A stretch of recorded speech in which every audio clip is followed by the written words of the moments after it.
Dots cilindrs, kur aksiāls šķēlums ir ABCD.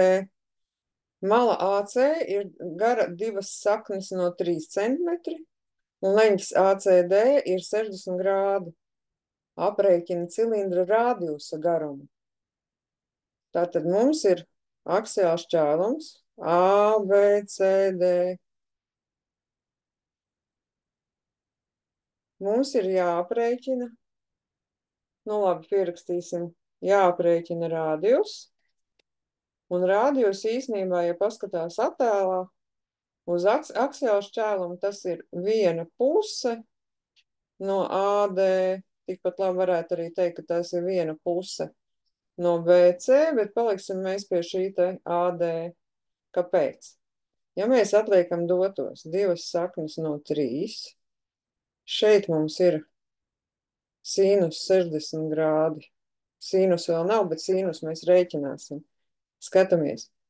Pretkatete ir AD pret hipotenūzu.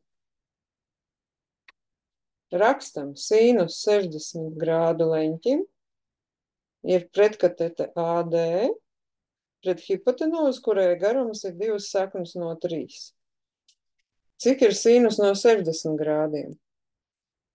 60 grādi ir pie pi dalīts ar 3, pie pi dalīts ar 3, un sinus vērtību nolasam uz vertikālās asas sakne no 3 dalīts ar 2. Tātad tas ir sakne no 3 dalīts ar 2. Nu ko, atliek no šīs izteiksmes izteikt, cik ir AD? Sakne no 3 dalīts ar 2. Un, kad abas puses vienādojam reizinam ar 2 saknes no 3. 2 saknes no 3. Kreisajā pusē attiecīgi pazūd. Un tālāk divnieki no īsnās, sakne no 3 reiz sakne no 3 ir 3 centimetri. Pamata diametrs AD, viss ir diametrs, ir 3 centimetri. Radius ir viena puse no 3.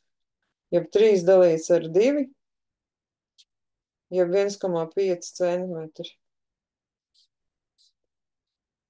Tātad cilindra radius ir 1,5 centimetri. Paldies par uzmanību!